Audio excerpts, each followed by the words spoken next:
Hi guys, welcome to తెలుగుపర్ and మీ సేయాన్స్ ఫీడే నా కొడుకే సేయాన్స్ అన్నట్టు చెప్పడం మర్చిపోయా.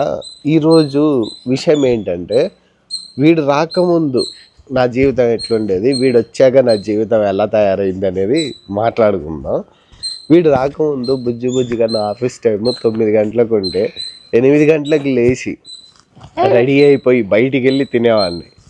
ఇప్పుడు వీడు వచ్చాక రోజు పొద్దున్నే 3:30-4 గంటలకు లేచి నానా 3:30-4 లేచి ఈడితో ఆడుకోవాల్సి వస్తుంది. ఒక పరంగా మంచిదే, కరెక్టే. లేజినెస్ అయితే పోయింది. హైఫై ఓ పరంగా లేజినెస్ అయితే పోయింది. అండ్ ఇంకొకటి ఏంటంటే, వెయిట్ లిఫ్టింగ్ అయితే నేర్చుకుంటున్నా. మా వాడు దగ్గర 8-9 కేజీలు ఉన్నాడు.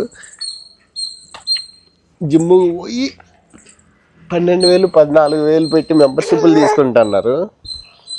కానీ నేను అట్లా అవసరం లేదు. మా వాడు కండలు కూడా పెరిగినాయి ఈ మధ్య. ఒకవేళ మీకు ఏమైనా కనిపిస్తే కామెంట్లు అయితే చేయండి. కండలు కూడా పెరిగినాయి. దాన్ని నా కొడుకు కూడా చూస్తున్నాడు. ఏనా ఆర్నాల్డ్ నాన్న మీ నాన్న.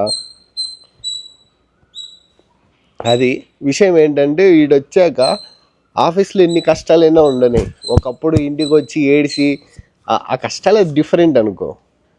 వన్స్ ఇంటికి వచ్చేసాక మొత్తం క్లియర్. ఇట్లాంటి చేసే పనులకి ఆ కష్టాల కన్నా ఈ కష్టమే ఎక్కువైపోతుంది. కష్టం అని అన్న నేను, ఇది ఒక టైప్ ఆఫ్ ఆనందం. అన్నీ మర్చిపోతాం. పొద్దునగాలే లేస్తాము. అదేదో ఒక అడ్వర్టైజ్ వస్తుంది కదా, ఆరోగ్య ఇంటికి యజమానురాలు నేనే. మా ఇంటికి యజమానురాలు కొద్దిలే తిరుగుదాం. వీడికి వాకింగ్ చేపియాలని. వాకింగ్ చేపించకపోతే పెద్ద బాధ. దీంతో పాటు నాన్న తిరుగుదా, రన్నింగ్ చేద్దాం. నాకు గస్ వచ్చేస్తుంది ఇక్కడ రన్నింగ్ చేసే లోపల. నాన్న అదిగో గద్ద గద్ద నాన్న.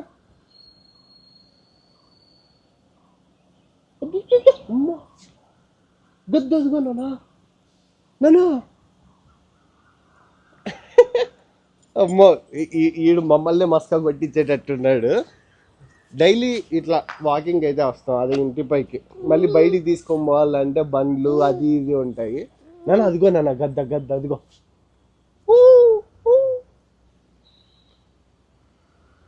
గద్దని చూడరా అంటే నువ్వు ఎక్కడరా చూసేది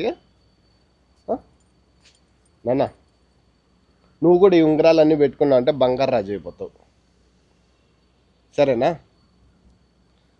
డైలీ ఇలా వాకింగ్ చేసి నేను 70 కేజీల నుండి 70 కేజీల నుంచి 65 కేజీలకి అయితే వచ్చేసి ఇది ఒక టైప్ ఆఫ్ ప్రమోషన్ చేస్తుంటారు కదా.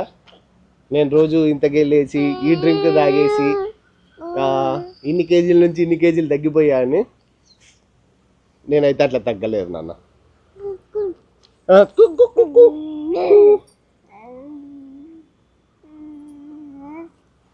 లేదు, ఇది మంచి టైంపాస్ అయితే అయిపోతుంది, కానీ ఏం కష్టం అనేది కనిపించదు. ఎన్ని కష్టాలు ఉన్నా కానీ ఇంటికి వస్తే మర్చిపోతాం. ఈ చిన్నపిల్లలు ఇంట్లో పెళ్ళాం పెట్టే టార్చర్ కానీ, ఆఫీస్లో మేనేజర్ పెట్టే టార్చర్ కానీ, ఇట్లా అన్నానని కాదు కానీ పెళ్ళామేం టార్చర్ పెట్టదు. అంటే వీడియో తీస్తుంది కదా, సో అట్లా పెళ్ళాన్ని కూడా యాడ్ చేద్దామని పెళ్ళాన్ని యాడ్ చేశాను. ఏమనుకోకండి, మా పెళ్ళాం అయితే ఏం అట్లా టార్చర్ చేయదు. అన్న కొంచెం మాకు టైం ఇస్తావా? మేము మాట్లాడుకుంటాం. ఇందాక చెప్పా కదా పెళ్ళాం కూడా పెద్ద టార్చర్ పెట్టదని.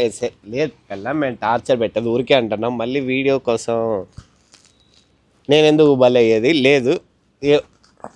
పెళ్ళాం అయితే ఏం టార్చర్ పెట్టదు. ఈ బుడ్డిగాడే టార్చర్ పెడతాడు నిద్ర లేకుండా.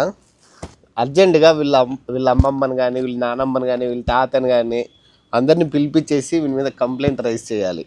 మా వల్ల అవ్వట్లేదు సార్, ఇది చాలా కష్టంగా ఉంది మాకు. రే గుండు, ఏమైనా చెప్తే చాలు చూసే కింద మాయకంగా చూస్తా అంటాడు చూడు. మీ ఇంట్లో కూడా ఇలాంటి చిన్న పిల్లలు ఉన్నారా? చిన్న పిల్లలు ఉంటే కనుక కామెంట్లు అయితే మెన్షన్ చేసేయండి. మీ పిల్లలు ఏమేమి అల్లరి పనులు చేస్తారో. అల్లరి పనులు అయితే అన్నాను నేను, అదేంది చిలిపి చేష్టలు చేసే పిల్లలు ఉంటారు కదా, మా వాడు చేస్తాడు కానీ అన్ని చిలిపి చేష్టాలు. ఎలాంటి చిలిపి చేష్టాలు అంటే రోడ్లో పోయే వాళ్ళని పిలిచి ఇట్లాంటి కొత్తవి నేర్చుకున్నాడు. ఎవడు నేర్పించలేదు మేము, కానీ ఈడే నేర్చేసుకున్నాడు అన్నీ. ఇట్లా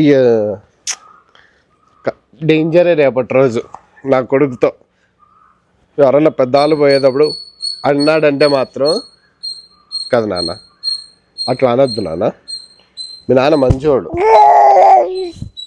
చూసారా ఏమంటున్నాడు అనేదే. నువ్వేం చేస్తావు? వీడు బెంగళూరుకి వస్తే ఎలా చూసుకోవాలి ఏమి అని కొంచెం అయితే మాత్రం ఆలోచించా. కానీ మీ నాన్న చెప్పే సోది మాత్రం ఉందారా నీకు? ఎలా చూసుకోవాలని చాలా అయితే ఇబ్బంది పడినాను, కానీ బట్ వీడు వచ్చినిచ్చి ఇబ్బంది అనేవాడినా కానీ కొంచెం ఒక పక్క భయం. ఏమైనా దగ్గు జలుబు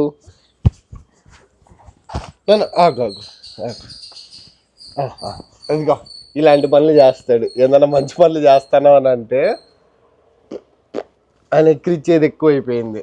ఎవరు నేర్పించినారేమో కానీ అమ్మా అనుకున్నాం. కానీ లాస్ట్ సీన్కి వచ్చేద్దాం.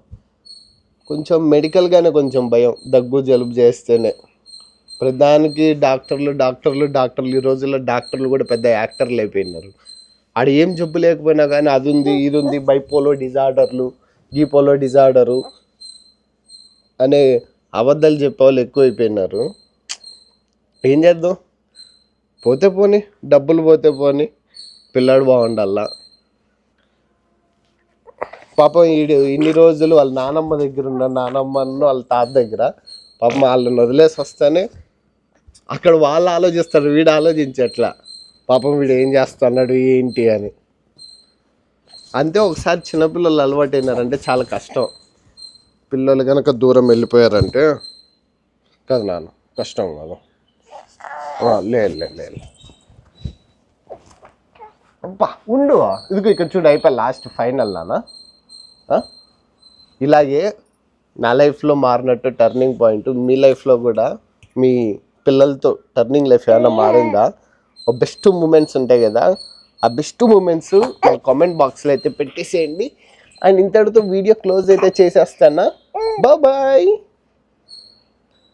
నన్ను నువ్వేమైనా చెప్తావా? ఉండు, నేను మైక్ ఇస్తాను. లేదు ఉండు, మైక్ ఇస్తాను, నువ్వు ఏదో ఒకటి చెప్పాలా.